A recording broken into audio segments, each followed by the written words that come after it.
China America যুদ্ধ কি অবশ্যম্ভাবী? তাইওয়ান কি বিশ্বযুদ্ধের আগুন জ্বালাবে? কেন চায়নাকে এত ভয় পাচ্ছে আমেরিকা? নতুন শীতল যুদ্ধ কি শুরু হয়ে গেছে? থুসিডিডিস ট্র্যাপ কি বিশ্বকে যুদ্ধের দিকে ঠেলে দিচ্ছে? আপনারা দেখছেন TVN24 নিউজ নেটওয়ার্ক। সবশেষ আপডেটে স্বাগত জানাচ্ছি আমি তাসমিয়া টুম্পা।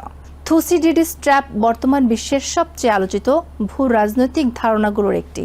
বিশেষ করে চায়না ও আমেরিকার ক্রমবর্ধমান প্রতিদ্বন্দ্বিতা ব্যাখ্যা করতে এই শব্দটি এখন আন্তর্জাতিক রাজনীতিতে নিয়মিত ব্যবহার করা হয়। সহজ ভাষায়, যখন একটি নতুন শক্তি দ্রুত উত্থান ঘটিয়ে বিশ্বের প্রতিষ্ঠিত সুপার পাওয়ারকে চ্যালেঞ্জ জানাতে শুরু করে, তখন দুই পক্ষের মধ্যে ভয়, সন্দেহ, প্রতিযোগিতা এবং সংঘাতের ঝুঁকি বাড়তে থাকে। এই বিপজ্জনক পরিস্থিতিকেই বলা হয় থুসিডিডিস ট্র্যাপ। এই ধারণার উৎপত্তি প্রাচীন গ্রিসে। প্রায় ২৫০০ বছর আগে গ্রিক ইতিহাসবিদ থুসিডিডিস এথেন্স ও স্পার্টার মধ্যে সংঘটিত পেলোপনেশিয়ান যুদ্ধ বিশ্লেষণ করতে গিয়ে লিখেছিলেন, এথেন্সের দ্রুত উত্থান এবং সেই উত্থান নিয়ে স্পার্টার ভয়ই যুদ্ধকে অনিবার্য করে তুলেছিল। আধুনিক বিশ্বে বহু বিশ্লেষক মনে করেন, বর্তমান চায়না আমেরিকা সম্পর্কেও একই ধরনের পরিস্থিতি তৈরি হচ্ছে।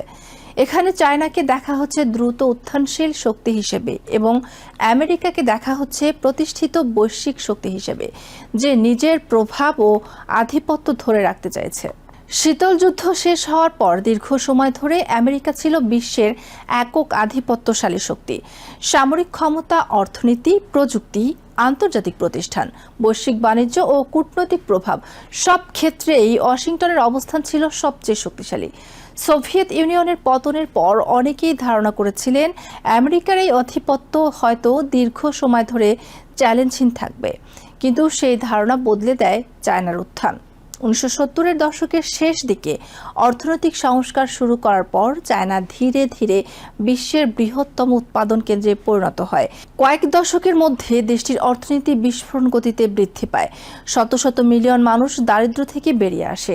চায়না শুধু উৎপাদন শক্তি হিসেবেই নয়, বরং প্রযুক্তি, অবকাঠামো, জ্বালানি এবং সামরিক সক্ষমতার ক্ষেত্রেও দ্রুত শক্তিশালী হয়ে ওঠে।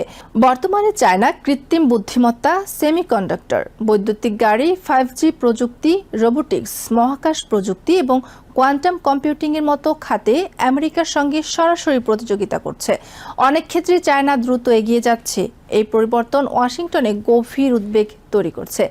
আমেরিকার অনেক নীতি নির্ধারক বিশ্বাস করেন, চায়না শুধু অর্থনৈতিক প্রতিদ্বন্দ্বী নয়, বরং এটি এমন একটি শক্তি যা ভবিষ্যতে পুরো আন্তর্জাতিক ব্যবস্থাকে বদলে দিতে পারে। তাদের আশঙ্কা, চায়না একসময় এশিয়ায় আমেরিকার সামরিক প্রভাব দুর্বল করবে, আন্তর্জাতিক বাণিজ্য ব্যবস্থায় নিজের আধিপত্য প্রতিষ্ঠা করবে এবং পশ্চিমা নেতৃত্বাধীন বিশ্ব ব্যবস্থার বিকল্প গড়ে তুলবে। বিশেষ করে ওয়াশিংটনে এখন একটি ধারণা শক্তিশালী হয়েছে যে চায়না দীর্ঘমেয়াদে আমেরিকাকে বিশ্বের প্রধান শক্তির অবস্থান থেকে সরিয়ে দিতে চায়। এ কারণেই সাম্প্রতিক বছরগুলোতে চায়নার বিরুদ্ধে কঠোর নীতি গ্রহণ করেছে আমেরিকা। অন্যদিকে চায়না পুরো পরিস্থিতিকে সম্পূর্ণ ভিন্নভাবে দেখে। বেইজিংয়ের মতে, তারা কেবল নিজেদের ঐতিহাসিক অবস্থান পুনরুদ্ধার করছে। চায়নার নেতারা প্রায়ই বলেন, পশ্চিমা শক্তিগুলো বহু বছর ধরে চায়নাকে দুর্বল করে রেখেছিল এবং এখন আমেরিকা চায়নার উন্নয়ন থামানোর চেষ্টা করছে। চায়নার ভাষায়, ওয়াশিংটন তাদের ঘিরে ফেলার কৌশল নিয়েছে। চায়না আরও মনে করে, জাপান, দক্ষিণ কোরিয়া, ফিলিপাইন এবং অস্ট্রেলিয়ার সঙ্গে আমেরিকার সামরিক জোটগুলো মূলত বেইজিংকে নিয়ন্ত্রণে রাখার জন্য তৈরি করা হয়েছে। একইভাবে ইন্দো প্যাসিফিক অঞ্চলে আমেরিকার সামরিক উপস্থিতিকেও চায়না হুমকি হিসেবে দেখে। বর্তমানে দুই দেশের মধ্যে সবচেয়ে বড় উত্তেজনার কেন্দ্র হল তাইওয়ান। চায়না তাইওয়ানকে নিজেদের অংশ বলে দাবি করে এবং প্রয়োজনে সামরিক শক্তি ব্যবহার করে হলেও একীভূত করার অঙ্গীকার করেছে। অন্যদিকে আমেরিকা আনুষ্ঠানিকভাবে ওয়ান চায়না নীতি মেনে চললেও তাইওয়ানকে অস্ত্র সরবরাহ করে এবং তার আত্মরক্ষার সক্ষমতা বাড়াতে সহায়তা দেয়। এই পরিস্থিতি অত্যন্ত বিপজ্জনক, কারণ তাইওয়ান নিয়ে যে কোনো সামরিক সংঘর্ষ খুব দ্রুত চায়না ও আমেরিকার সরাসরি যুদ্ধে রূপ নিতে পারে। চায়নার কাছে তাইওয়ান শুধু ভূখণ্ডের প্রশ্ন নয়, এটি জাতীয় মর্যাদা ও সার্বভৌমত্বের প্রতীক। চায়নার কমিউনিস্ট পার্টি মনে করে, তাইওয়ানের সঙ্গে একত্রীকরণ তাদের ঐতিহাসিক দায়িত্ব। অন্যদিকে আমেরিকার কাছে তাইওয়ান এশিয়ায় তাদের কৌশলগত অবস্থানের গুরুত্বপূর্ণ অংশ। জাপান, দক্ষিণ কোরিয়া এবং পুরো প্রশান্ত মহাসাগরীয় অঞ্চলে আমেরিকার প্রভাব ধরে রাখার ক্ষেত্রেও তাইওয়ানের গুরুত্ব অনেক। এছাড়া বিশ্বের সবচেয়ে উন্নত সেমিকন্ডাক্টর উৎপাদনের বড় অংশ তাইওয়ানে হয়। ফলে তাইওয়ানের উপর নিয়ন্ত্রণ শুধু সামরিক নয়, প্রযুক্তিগত ও অর্থনৈতিকভাবেও অত্যন্ত গুরুত্বপূর্ণ। চায়না আমেরিকার প্রতিদ্বন্দ্বিতার আরেকটি বড় অংশ হলো বাণিজ্য যুদ্ধ। ডোনাল্ড ট্রাম্প প্রশাসনের সময় চায়নার পণ্যের উপর ব্যাপক ট্যারিফ আরোপ করা হয়। চায়নাও পাল্টা ব্যবস্থা নেয়, যদিও এটি কেবল বাণিজ্য ঘাটতির বিষয় ছিল না। ধীরে ধীরে আমেরিকা এই ধারণা তৈরি হয় যে চায়নার উপর অতিরিক্ত অর্থনৈতিক নির্ভরতা জাতীয় নিরাপত্তার জন্য ঝুঁকিপূর্ণ। এরপর শুরু হয় প্রযুক্তি যুদ্ধ। আমেরিকা উন্নত সেমিকন্ডাক্টর প্রযুক্তি, চিপ নির্মাণ যন্ত্রপাতি এবং উচ্চ সক্ষমতা সম্পন্ন কম্পিউটিং প্রযুক্তিতে চায়নার প্রবেশ সীমিত করতে শুরু করে। একই সঙ্গে মিত্র দেশগুলোকেও একই পথে হাঁটার জন্য চাপ দেয়। চায়না প্রযুক্তি কোম্পানিগুলো এখন এই ভূ রাজনৈতিক সংঘাতের কেন্দ্রে চলে এসেছে। বিশেষ করে হুয়াওয়ে, টিকটক এবং বিওয়াইডির মতো কোম্পানিগুলোকে ঘিরে ওয়াশিংটনে নিরাপত্তা উদ্বেগ বাড়ছে। আমেরিকার অভিযোগ, এসব প্রযুক্তি কোম্পানি ভবিষ্যতে চায়নার কৌশলগত স্বার্থে ব্যবহার হতে পারে। অন্যদিকে চায়না মনে করে এগুলো আসলে তাদের প্রযুক্তিগত উত্থান থামানোর চেষ্টা। সামরিক প্রতিযোগিতাও দ্রুত বাড়ছে। চায়না গত কয়েক বছরে নিজেদের নৌবাহিনী, ক্ষেপণাস্ত্র প্রযুক্তি, সাইবার সক্ষমতা, মহাকাশ কর্মসূচি এবং পারমাণবিক অস্ত্র ভান্ডার দ্রুত সম্প্রসারণ করেছে। বিশেষ করে হাইপারসনিক মিসাইল এবং অ্যান্টিশিপ ক্ষেপণাস্ত্র নিয়ে ওয়াশিংটনে উদ্বেগ বাড়ছে। জবাবে আমেরিকা, জাপান, ভারত, অস্ট্রেলিয়া এবং অন্যান্য মিত্রদের সঙ্গে নিরাপত্তা সহযোগিতা আরও জোরদার করেছে।